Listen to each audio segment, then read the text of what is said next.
By this point, I was mostly bedbound. I could sort of drag myself out just up to the corner shops sometimes, to get, just to get some fresh air and some food. Hello and welcome to the Heal Yourself with me, Sarah Dawkins podcast.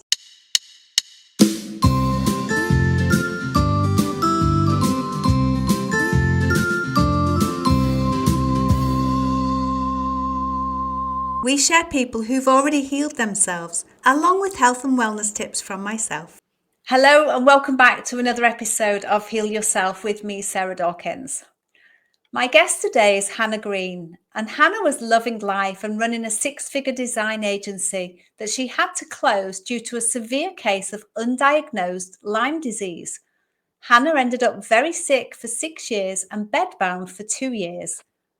Finally finding out it was Lyme disease was the start of her incredible transformation back to health. She experimented with traditional and cutting-edge healing technologies, all natural and holistic, and went from bedbound to symptom-free in only 11 months. Hannah's goal is to create 1 million Lyme success stories in 2025 by helping people to find their own personal recovery success path. So welcome, Hannah.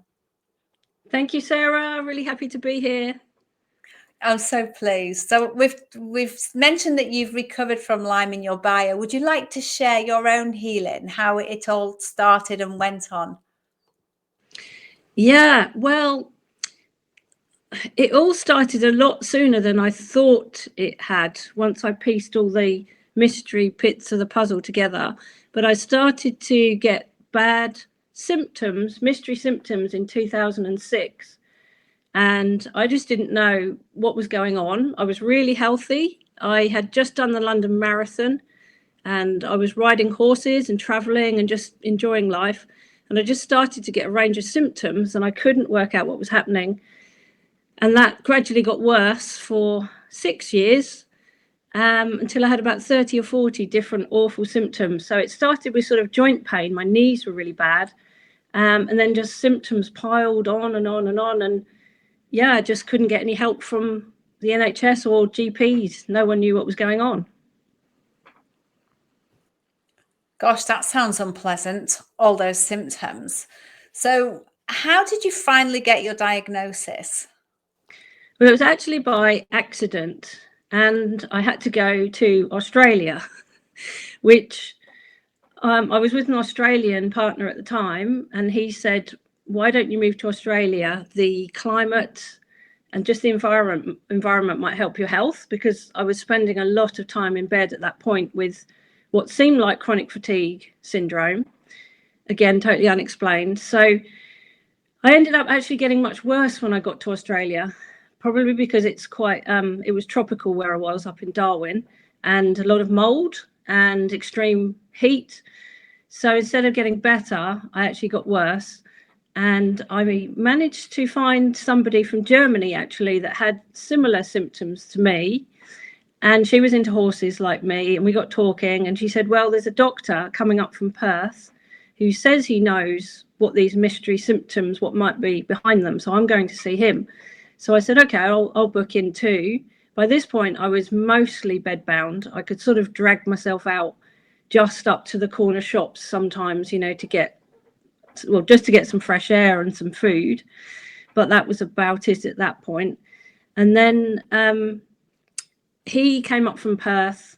I dragged myself to see him with like my remaining energy, and I sat down in front of him.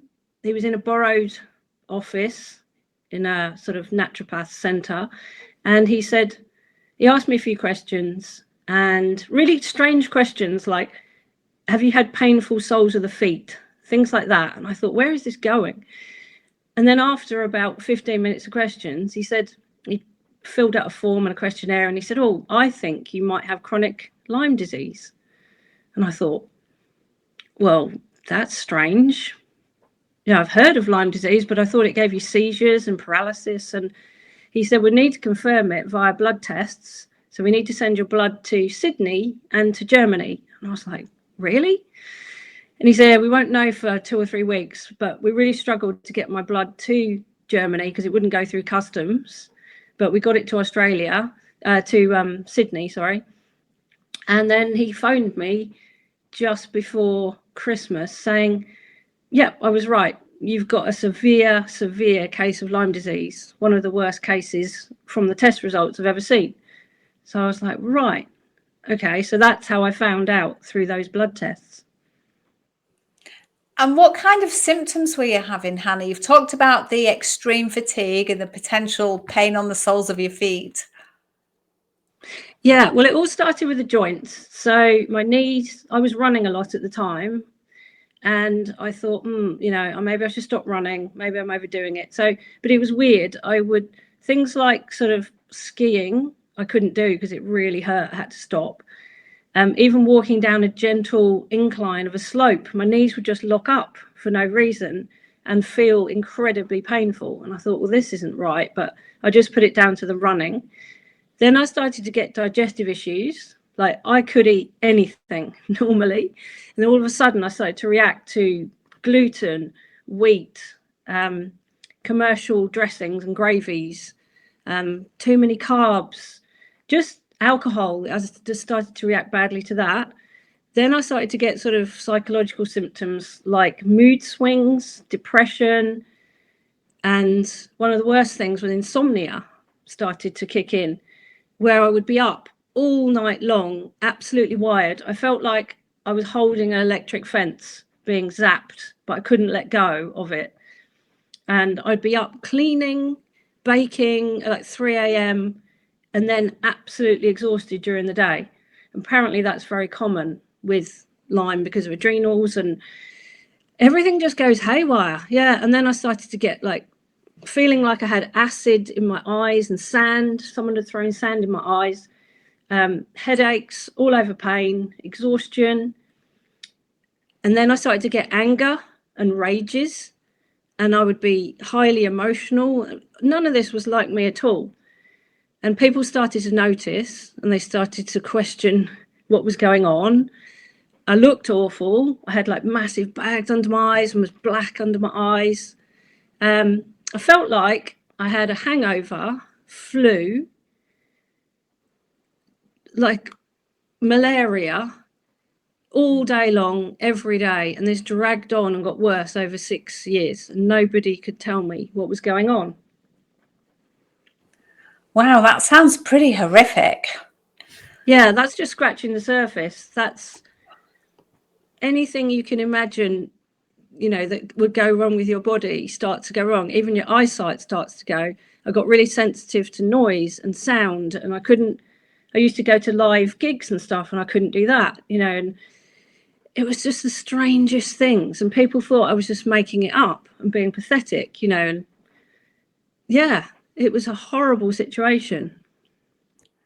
Wow. So once you'd got your diagnosis, it said in your bio you used all natural and holistic treatments. Do you want to share some of what you used on your own healing journey?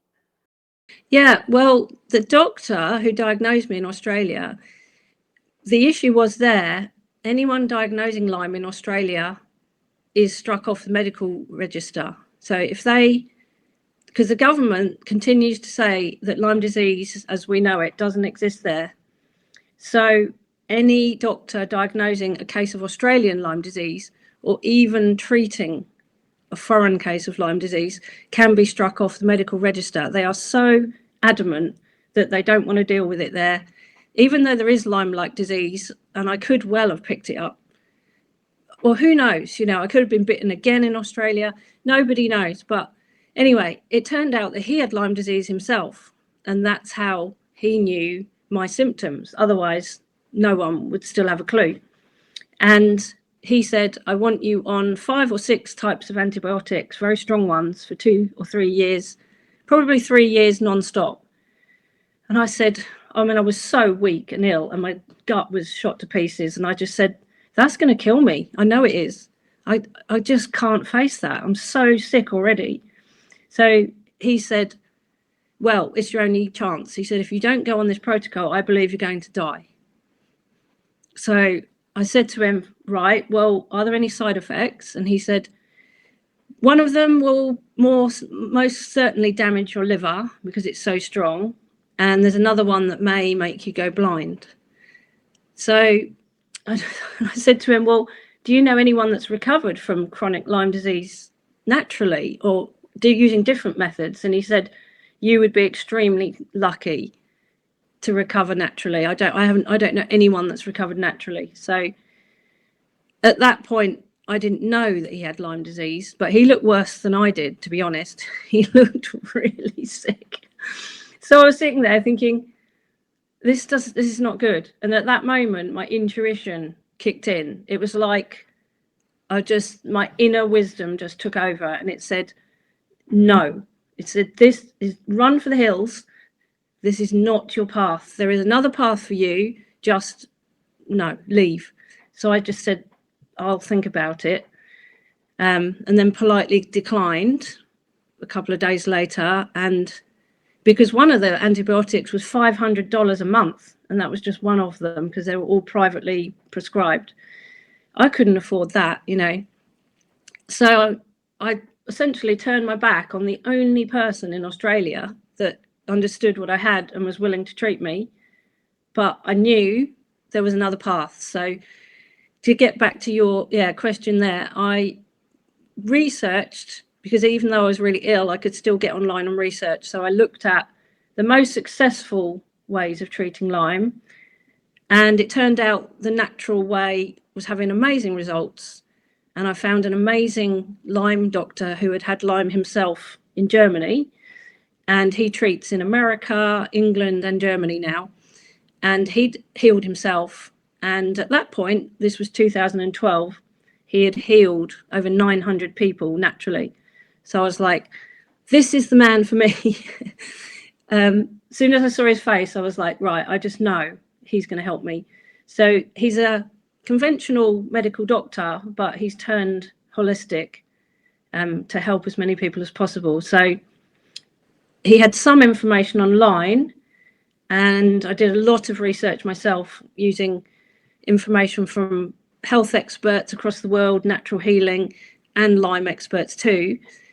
I wrote everything down on a massive bit of paper, a huge bit of paper, and then picked out the bits that jumped out to my intuition. And in the meantime, the universe guided me to a naturopath who did bioresonance, which I'd never heard of, but I just asked the universe. When I got my diagnosis and I didn't know what to do, I just remember saying to the universe, I need help here, please help me. And then I was put in touch with this naturopath, and this amazing Lyme doctor showed up online. And I went to see the naturopath, who lived about half an hour from me. Again, I struggled to her. And it turned out she was a fan of this German doctor. She knew of his approach because she was actually German, living in Australia. So it's a long and complicated thing. But she said, right, let's put you on the bioresonance machine. Let's do a body scan. Let's test what plant-based antimicrobial stuff you need.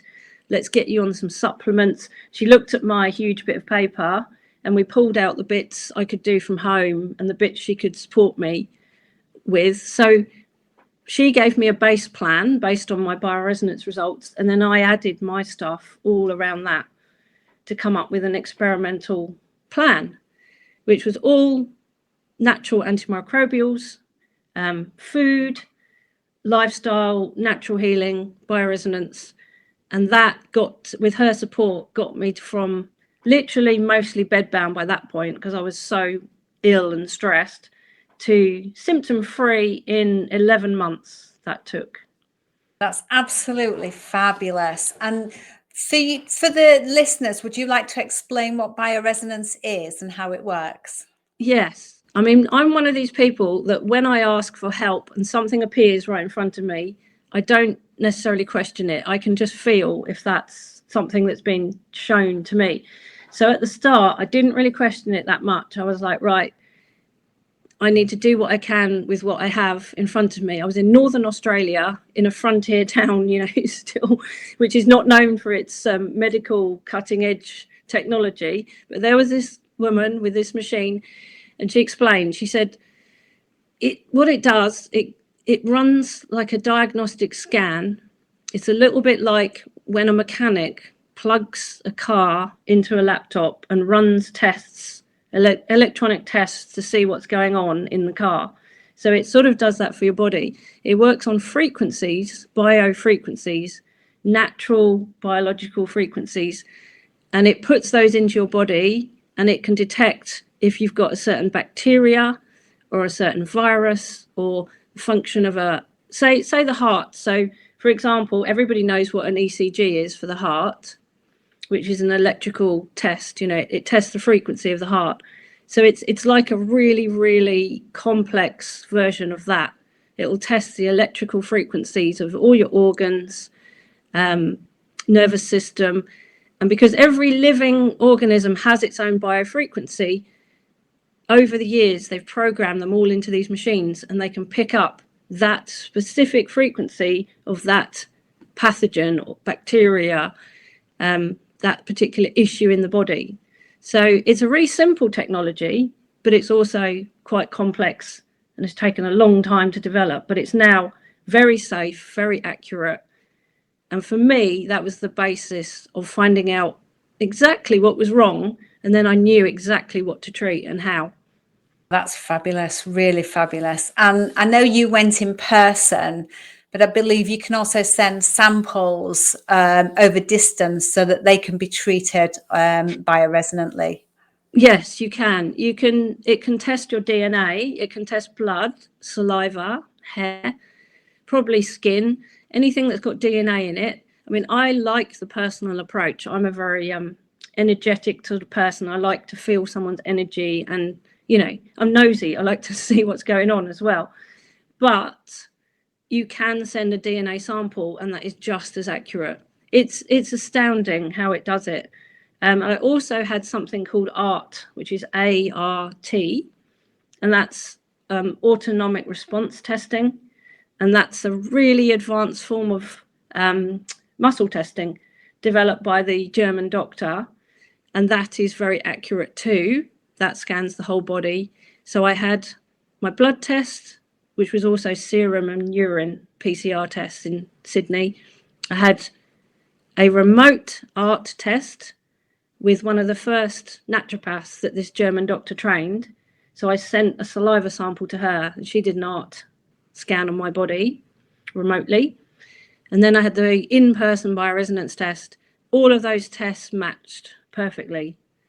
And the ART test and the bioresonance test were able to show that I had 3 strains of Lyme Borrelia bacteria, 6 co-infections, which you often get with a tick bite, 5 active viruses like EBV, I can't remember the other ones off the top of my head, but 5 nasty viruses that were causing havoc, mold, parasites, heavy metals, trauma, all of that. So yeah, I was literally stuffed full of toxins and bad stuff. And the bioresonance and the ART, they both matched. Those results matched. So 3 different tests from 3 different doctors in 3 different countries. Yeah. All back to each other up. 2 different countries. Yeah. Yeah. Gosh. So it was certain you had Lyme, plus all the co-infections. Definitely. I mean, all of the tests showed that I was absolutely riddled with it. You know, some people argue, oh, it could be a viral, but all of the tests showed I was absolutely riddled with the Lyme Borrelia, because once it gets in, if you don't zap it in your bloodstream in the first few weeks, it then migrates through your body into your tissues and organs and your brain and your spinal cord and joints, and causes absolute chaos. So I had classic symptoms, possibly we think picked up in America, because I taught horse riding at a camp in the forest in America, in West Virginia. So I had classic sort of American symptoms, but people getting bitten and infected in Australia are getting neurological symptoms and seizures and paralysis more.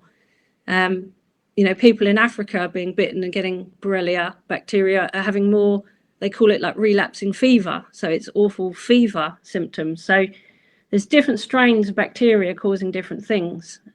But this technology can pick up what you've got where it is in the body and how, what your body wants to deal with it as well, to help the immune system.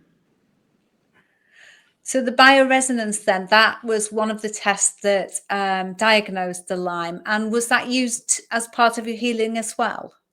It was, yeah. I called it the singing machine because I didn't want to know too much about how it worked. I didn't want to put any blocks or bias or anything on it. So I just called it my friend and the singing machine. And my practitioner had the big practitioner device, which is pretty large and heavy because it's got so many programs in it. And then she loaned me her home-based portable device, and I've actually got one here.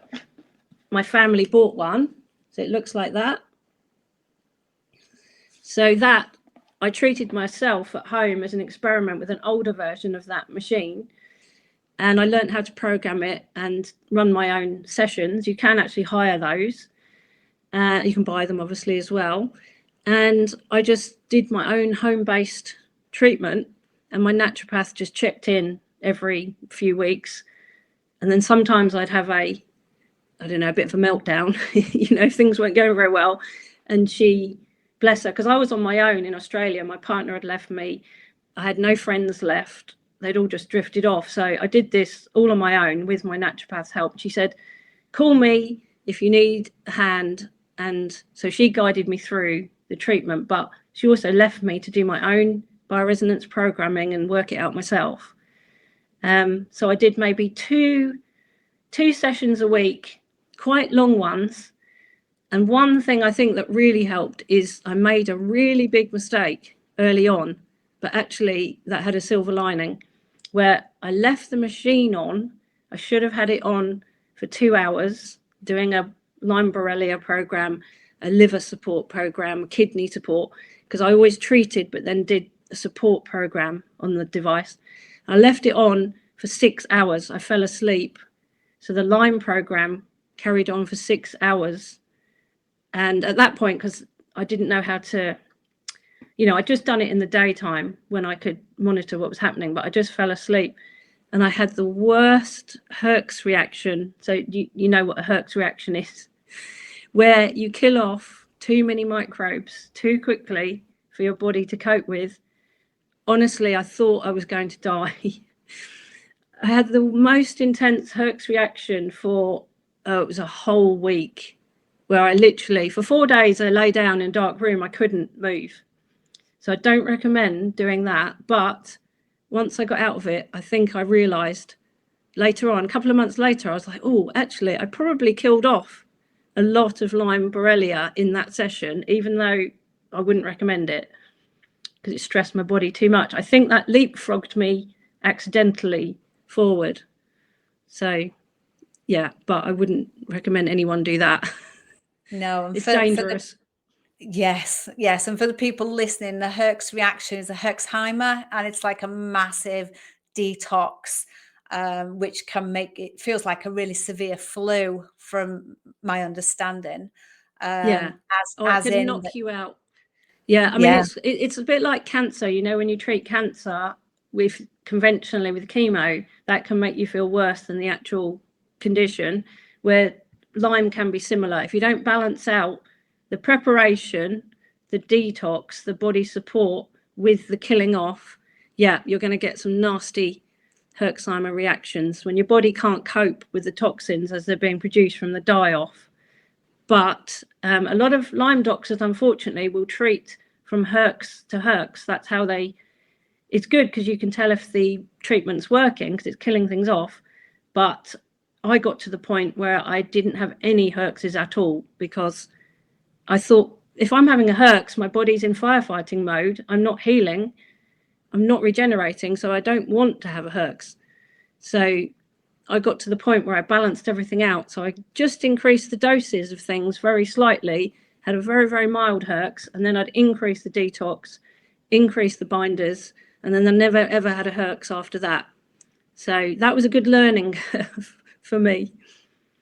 And that's got to be the way to go forwards, because, I mean, ultimately, who wants a week-long detox full of heavy symptoms and suffering? Surely it's better to to go slower and have a lot less symptoms, but know that it's going to take you a lot longer, but you've got more quality of life.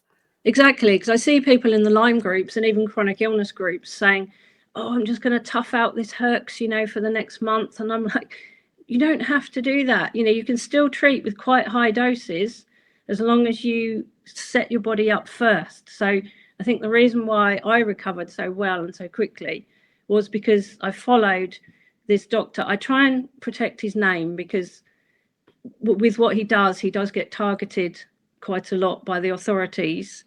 And he's actually doing a lot of work with children to remove them from the autism spectrum by staged detox and that kind of thing. So I try and protect his name. But I mean, if people get in touch with me, I'm happy to have a chat with them about it. But we have to protect these people, that are putting themselves on the line to heal us like this. And I've forgotten my point now of what I was going to say. I'm just really passionate about protecting him so he can carry on his amazing work, because he's training lots of practitioners to carry on his work as well. So I really can't remember the point I was going to make there, but can you remember what I was going to say? We were just talking about the no need to go into massive detox and go through the Herxheimer symptoms, that actually take it slower and take longer, which gives us more quality of life. No, that's right. So I became quite a high functioning Lyme patient quite quickly because my body wasn't having to deal with the Herx reactions at the same time. So it was the order. That's right. That's what I was going to say. So because this doctor has worked out over 40, 50 years the correct order to heal people. So he's very much finding out what is actually wrong and then working in a specific order that he knows that's how it heals the human body. So it's about getting rid of things like, he calls them stressors or blocks to healing. So things like parasites, heavy metals, trauma, working on that first before you dive in and try and treat the Borrelia, because it's all about getting the body's terrain back to health, because you want the body to deal with all this on its own. You don't want to be constantly propping up the body. So my goal was to rebalance my body, get my immune system back in control again, because that's what it's designed to do, not prop it up with antibiotics, which can suppress the immune system. So my approach was clean out the body, rebalance, then start to attack the invaders, but not in a aggressive way. Just sort of say to them, hey, look, I know you're in there and you've been having a great party and taking over and having a brilliant time, but now you've overstayed your welcome, and it's time to get out and be quiet. I don't mind if a few of you hang around, just as long as we're back in health and we're all harmonized and balanced. And so it wasn't about kill it with fire, that a lot of doctors do. And just, it was a very specific strategic approach. And I think that's why, I've been off all treatment for 10 years now, really well, really healthy. People talk about being in remission and having relapses, but I went for a cure. That was what my goal was. I was going to be cured. And the dictionary definition of a cure is an absence of symptoms. So that's what I have. So I know it causes, it puts people's backs up a bit with Lyme and certain conditions, but I say I went for the cure and I am cured because I don't have the symptoms. I've had follow-up ART and Bioresonance tests every 2 years since I came off treatment, and they've been 100% clear for Lyme, co-infections, issues. The only thing I had left was a little bit of parasites, but we do need parasites for digestion and certain things. But I probably still had a few too many because I do work with animals and that kind of thing, and a little bit of heavy metals left because that can take, a long time to clear. But that was it. Yeah, I had 2 pages of A4 stuff wrong with me at the start, and then it just went down to literally 2 or 3 issues after 11 months of treatment. So it just shows the power of holistic healing in the right order, being consistent, persistent, patient, and just giving yourself the time to heal, and doing mind, body, soul at the same time. You can't just do one part. It has to be holistic, which I know you know all about that, Sarah. Yes, absolutely. But it's got to come from a place of love as well, hasn't it, Hannah? Like you said, you can't fight it off. You can only love it off.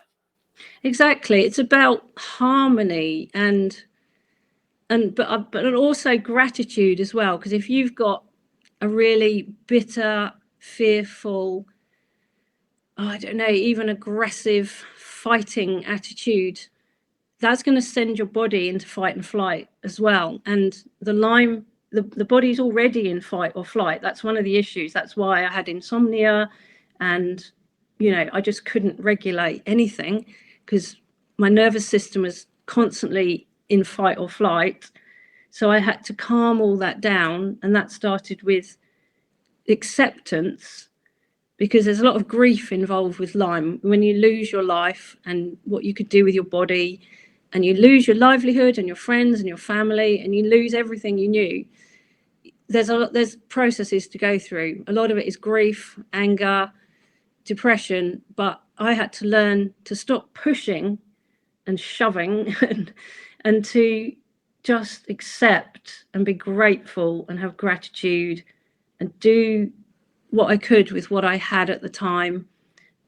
And also, one of the key things is allow something to work, because I meet so many people and they're like, oh, bioresonance, that's not going to work for me. But that's all I had. I was too sick to travel anywhere, so I allowed it to work for me. I gave it permission to work for me. And I was certain, it was certainty. I just knew at the start, once I knew it was Lyme, I was like, right, they say I'll never recover. They'll say I'll probably die. They'll say I never ride again. They'll say I definitely won't compete again. That's what I was told with horses. But I was like, watch me. I'm going to do all of that.